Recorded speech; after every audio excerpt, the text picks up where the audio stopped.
here, and welcome to this week's episode of Fantasy Friday. As of every single Friday, I'll be telling you about like one of my favorite characters and depicting like their information and stuff. So today we're gonna be talking about my ultimate favorite superhero in the whole entire world, because not only is he gorgeous, but he's like a god. We're talking about Thor. Now, where am I moving? Okay, now let's get into some information. Now, Thor was created by Stan Lee, Jack Kirby, and Larry Lineberg. I'm sorry if I butchered his last name. And he first appeared, Thor made his debut in 1962 in a comic book called Journey into Mystery. Now, Thor does have powers, and one of his powers is, some of his powers, that he lives for a very long time, but he's not immortal. Yes, he is a god, but that does not mean he is immortal. He just lives for a very, very, very long time. So he can be killed, but he lives for a very long time. He's immune to a variety of diseases. He has enchanted endurance.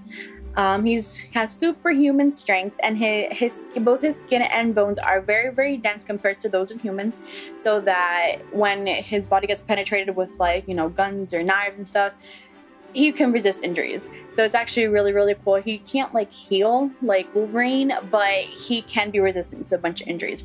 So according to Norse mythology, Thor and his fellow gods are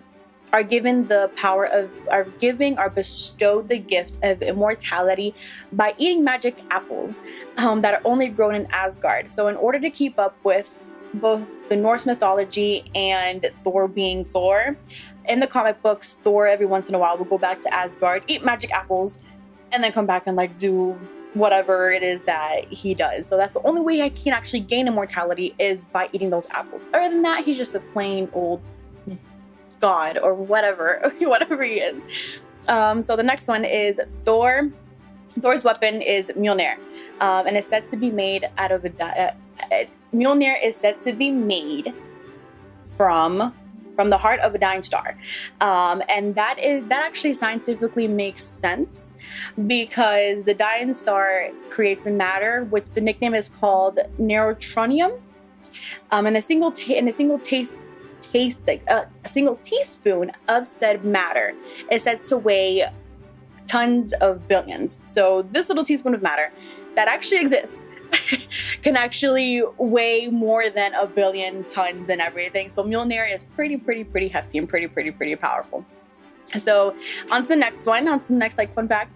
At one point, Superman was able to wield the hammer temporarily when Thor lifted an enchantment for a brief moment, so that Superman could kill this villain called Krona.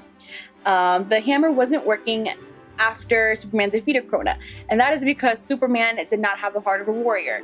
So because Superman does not have a heart of a warrior, he cannot hold Mjolnir. The only reason he was able to do it is because of Odin. So Superman, all high and mighty, justice for the world, cannot hold Mjolnir because he does not have the heart. He does not have the heart of a warrior. That's interesting. Don't you think? That's very, very interesting. Superman himself. Well then, I'm not gonna say anything to all your DC fans. Anyways, so on to my last thing. Loki, as a prank, Loki turned Thor himself into a frog. Yes, Thor was a frog. A really cute frog, but he was a frog. Then Thor participated in a rats versus frog war in New York City's Central Park. But even when he got the hammer back, even when Thor got his hammer back, he still wasn't able to change back into his human form. So he was half frog and half human, because Loki was being funny, and he thought he was funny to turn his own brother into a frog. But lucky for him, his best friend and fellow god, Volstagg, returned Thor into his normal human form. So that must have been a laugh in Asgard. I'm pretty sure they have a bunch of jokes in Asgard about that, or it's just a past that they don't want to talk about. Anyways, guys, hope you guys enjoyed this Fantasy Friday on Thor. I love Thor. He is amazing. His now short cut hair, but still he has a golden fleece of imagination that I love so much. Hope you guys enjoyed Fantasy Friday. Be sure to check out next week's Magic Monday, also Working Wednesday that happened this past week. Hope you guys enjoyed every single one of my videos. Be sure to hit that little bell for notifications, and follow me on any social media you guys may have. I have everything, so follow me on there. Alrighty guys, see you guys next time. This is Princess J. Bye!